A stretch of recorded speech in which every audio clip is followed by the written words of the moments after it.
You've seen them in action, the person who somehow turns every conversation back to themselves, who hears your story and immediately launches into their own, who seems incapable of letting a moment exist without inserting their own experience into it.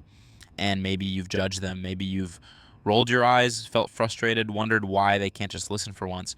Or maybe you recognize this pattern in yourself and you've been carrying shame about it for years, wondering why you can't seem to stop making everything about you. But what if this behavior that we've labeled as selfish, as narcissistic, as self absorbed, is actually something far more complex?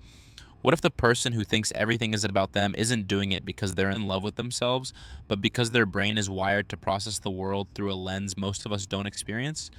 Do you know someone like this, or do you recognize this pattern in yourself? Drop a comment and share your experience because understanding this behavior starts with acknowledging it exists.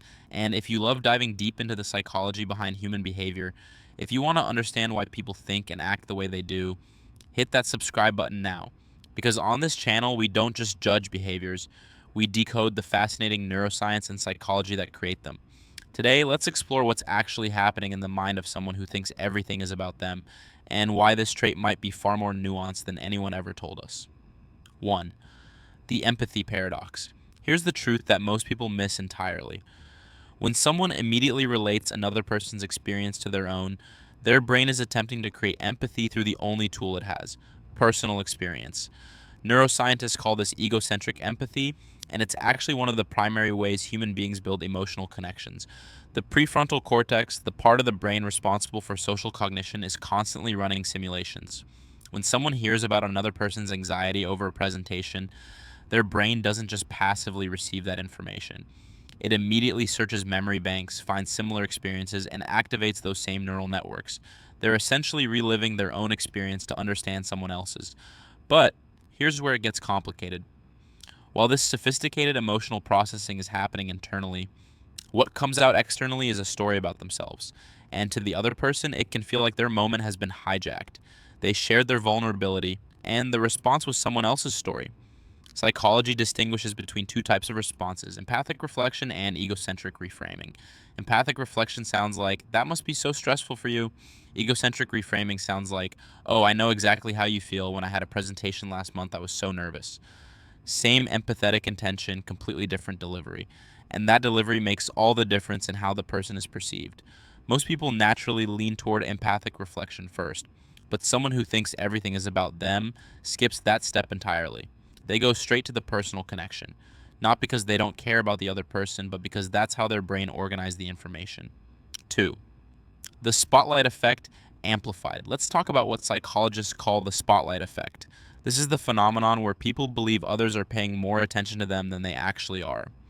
Research shows most people overestimate how much others notice them by about 40%. But for someone who constantly relates things back to themselves, this spotlight effect is amplified significantly. Their brain has learned that they are the most reliable frame of reference for understanding the world, so naturally they assume others are also thinking about them as much as they think about themselves.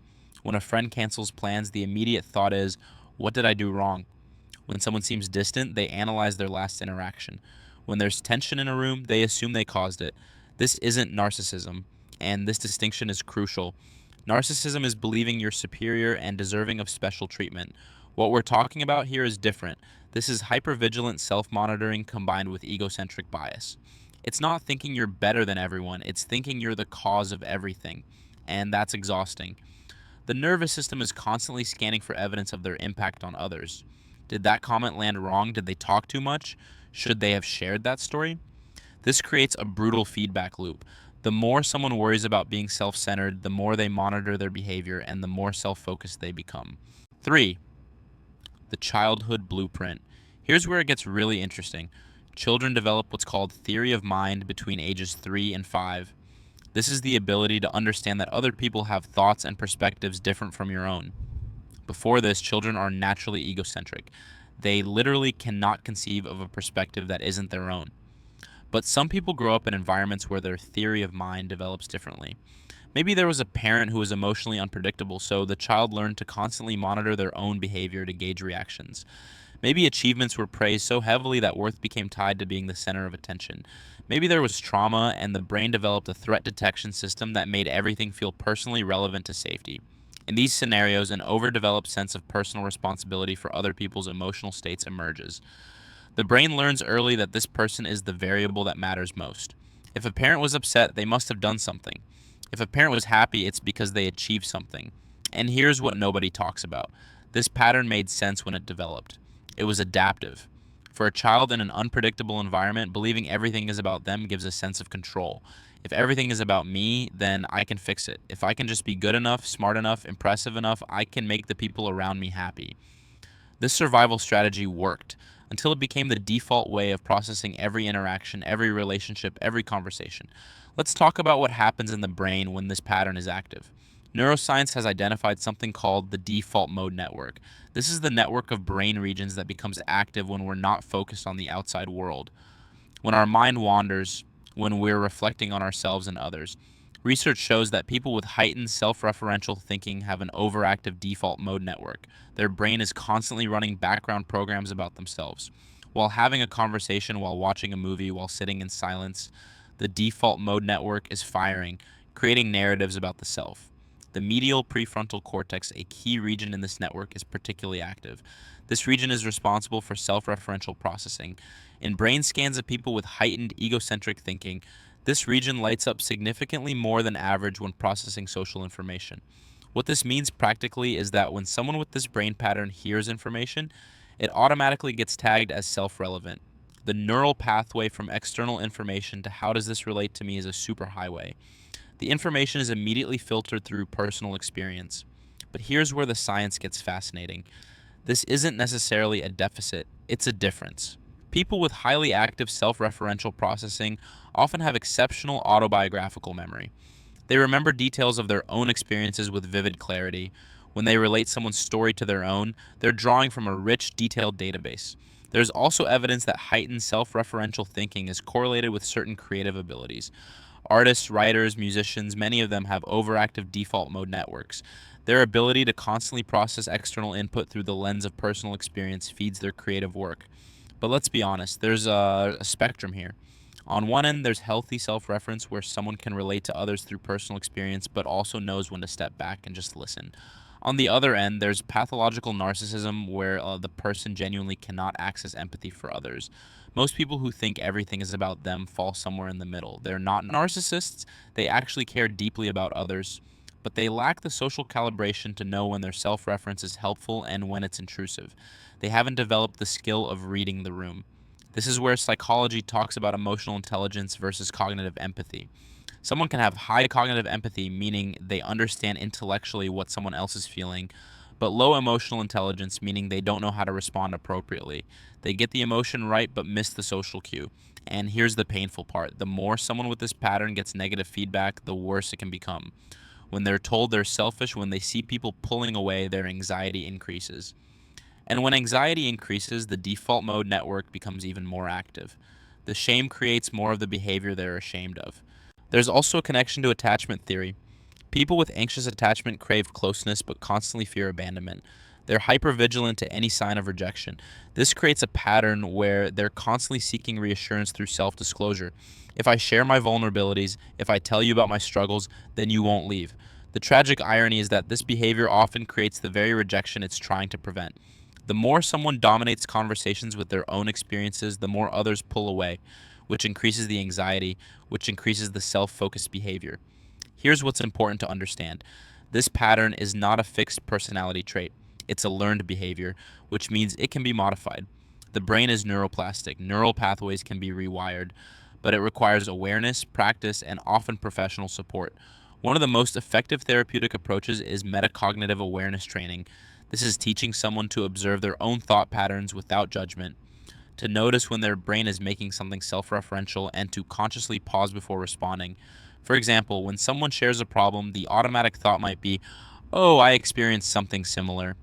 Metacognitive awareness means noticing that thought, acknowledging it, and then consciously choosing to respond differently. Maybe tell me more about what that's like for you. This isn't about becoming someone else, it's about developing behavioral flexibility. The ability to access empathic reflection when it's needed while still maintaining the rich self referential processing that can be valuable in other contexts. And here's something that can shift perspective entirely: The positive core beneath this behavior is usually connection. People who constantly relate things back to themselves are trying to connect. They're trying to bridge the gap between their internal experience and someone else's. They're trying to say, I see you, I understand, we're similar, you're not alone, the intention is beautiful, the execution is flawed, but the intention matters. Because when we understand that someone isn't trying to be selfish, they're trying to be empathetic in the only way their brain knows how, our response shifts from frustration to compassion. This doesn't mean accepting behavior that's hurtful or draining. Boundaries are still important, but it does mean approaching the person or approaching yourself if this is your pattern with curiosity instead of judgment. Here's the deeper truth. The person who thinks everything is about them is often operating from a place of deep insecurity, masked as self involvement. They're not actually confident, they're terrified. Terrified of being irrelevant, terrified of not mattering, terrified that if they don't constantly insert themselves into every conversation, they'll disappear. This goes back to early experiences of conditional love or attention. If you only mattered when you achieved something, when you had an interesting story to tell, then you learned that your existence alone isn't enough. You have to perform your relevance. You have to prove your worth. And that's heartbreaking because everyone deserves to take up space simply by existing.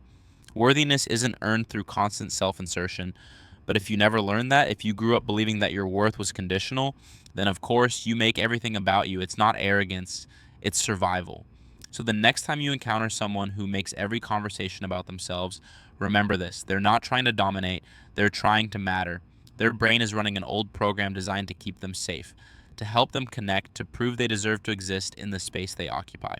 Whether this is you or someone you know, understanding the psychology beneath the behavior transforms how we see it. This isn't a character flaw, it's a coping mechanism that outlived its usefulness. It's a bridge to empathy built in the only way their nervous system knew how. And with awareness, with compassion, with the right support, it can evolve.